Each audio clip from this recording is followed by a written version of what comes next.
ഈ ഇപ്പോഴേ നിങ്ങൾക്കറിയാം നോമ്പുകാലമാണ്. മുസ്ലിം സമുദായത്തിൽ അതുപോലെ ക്രൈസ്തവർക്ക് 50 നോയമ്പിൻ്റെ ദിവസങ്ങളാണ്. ഈ നോമ്പെന്ന് പറയുന്ന സംഗതി എല്ലാ മതങ്ങളിലും ഉണ്ട്. അതിൻ്റെ ദിവസവും അതിൻ്റെ കോണ്ടസ്റ്റും ഒക്കെ വ്യത്യാസമുണ്ടെന്ന് മാത്രമേ ഉള്ളൂ. അതായത് നമ്മുടെ റെഗുലർ റുട്ടീനിൽ നിന്ന് ഭക്ഷണത്തിൻ്റെ ആണെങ്കിലും സംസാരത്തിൻ്റെ ആണെങ്കിലും പെരുമാറ്റത്തിൻ്റെ ആണെങ്കിലും ഒക്കെ നമ്മളൊരു ചെറിയ മോഡ്യൂൾ, ഇപ്പം പേടകം നല്ല ഉദാഹരണമാണ്. കഴിഞ്ഞ ആഴ്ചയിലൊക്കെ നമുക്കുണ്ടായ ഏറ്റവും വലിയ എക്സൈറ്റ്മെൻറ്റ് എന്തോ എല്ലാവർക്കും സുനിത വില്യംസ്. വേറെ 2-3 പേരുടെ ഉണ്ട്, പക്ഷേ നമുക്ക് വേണ്ടത് സുനിതയാണ്. നമ്മുടെ ആളാണെന്നുള്ളൊരു സങ്കല്പം നമുക്കുണ്ട്. നിങ്ങൾ തെറ്റിദ്ധരിക്കരുത്. ഈ പെട്ടുപോയ സമയം മുതൽ എല്ലാ ദിവസവും ഞാൻ പ്രാർത്ഥിക്കുന്ന ഒരാളായിരുന്നു ഈ സുനിത. ഈ സുനിതയുടെ മുഖം കാണുമ്പോഴും അവരുടെ ചിരി കാണുമ്പോഴും എനിക്കെന്തോ ഒരു വല്ലാത്ത ഒരു സഹോദരി ഭാവമാണ് തോന്നിക്കൊണ്ടിരുന്നത്, ഒരു അഫെക്ഷൻ, വാത്സല്യമാണ് തോന്നിക്കൊണ്ടിരുന്നത്. അതുകൊണ്ട് അവർ വന്നപ്പോൾ ഞാനും മറ്റെല്ലാവരെപ്പോലും ഭയങ്കരമായിട്ട് സന്തോഷിച്ചു ഈ മോഡ്യൂളിൽ നിന്ന്. അപ്പോൾ ഈ മോഡ്യൂൾ എന്ന് പറയുന്നത് ഈ നോമ്പായിട്ടാണ് ഞാൻ കണക്കാക്കുന്നത്. മോഡ്യൂളിൻ്റെ അകത്ത് അവരിങ്ങനെ ഇരിക്കുകയല്ലേ. അവർക്ക് അങ്ങോട്ടും ഇങ്ങോട്ടും അനങ്ങാൻ അവർ സാധാരണ ഭക്ഷണമൊന്നും കഴിക്കുന്നില്ല. അവരിങ്ങനെ ഉണ്ടല്ലോ, ചെറിയ ഈ ക്യാപ്സ്യൂളൊക്കെയാണ് കഴിക്കുന്നത്. 10-17 മണിക്കൂർ നേരം ഇങ്ങനെ ഇരുന്ന് ആ മോഡ്യൂളിൽ നിന്ന് അവരെ പുറത്തിറക്കുമ്പം അവർക്കുണ്ടായൊരു സന്തോഷം. അവരെ ഗ്രാവിറ്റി അനുഭവിക്കുന്നില്ല, പക്ഷേ ഭൂമിയിലേക്ക് വന്നപ്പോഴത്തേക്ക് ഗ്രാവിറ്റിയും മനുഷ്യരുടെ മുഖവും കണ്ടപ്പോഴത്തേക്ക് നാസായിലെ ഒരു സയൻറ്റിസ്റ്റിനെ ഞാൻ പരിചയപ്പെട്ടു. ഞാൻ അയാളോട് ചോദിച്ചു, ഇവർക്ക് എന്താ ഈ ഭക്ഷണം കൊടുക്കുന്നത്? നിങ്ങൾ ഈ ഉണ്ടാക്കി ഡ്രൈ ചെയ്ത് കൊടുക്കുന്ന സാധനങ്ങളൊക്കെ ഉണ്ട്. അന്നേരം അയാൾ പറഞ്ഞു, അല്ല, അവർക്ക് പച്ച ആപ്പിളും പച്ചക്കറിയും ഒക്കെ അവർക്ക് വലിയ താല്പര്യമാണ്. കൊടുക്കാൻ സാധിക്കുമെങ്കിൽ അത് ഞങ്ങൾ അല്പമൊക്കെ കൊടുക്കും, പക്ഷേ അവിടുത്തെ രീതിയിൽ അത് കൊടുക്കാൻ പ്രയാസമുള്ള സംഗതിയാണ്.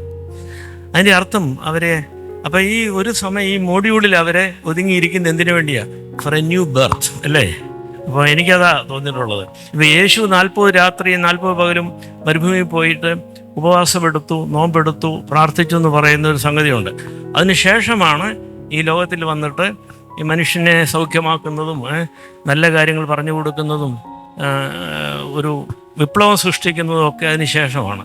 നമുക്ക് എല്ലാവർക്കും അത് ആവശ്യമാണ്. We need days or times of solitude, reflection, review of our past and vision of the future. ഇതിനുള്ളൊരവസരമാണ് നോമ്പെന്നാണ് ഞാൻ മനസ്സിലാക്കുന്നത്. ഈ അനുദപിക്കുക, പശ്ചാത്തപിക്കുക എന്നുള്ള വാക്കൊക്കെ അതിനകത്ത് ഉപയോഗിക്കും. ശരിയാകും. നമുക്ക് എവിടെയാണ് where do we go wrong? നമുക്ക് തെറ്റുപറ്റിയത് എവിടെയാണെന്ന് നമ്മൾ തന്നെ കണ്ടുപിടിക്കണം. വേറൊരാൾ പറഞ്ഞാൽ പോരാ, നമ്മൾ തന്നെ കണ്ടുപിടിക്കണം.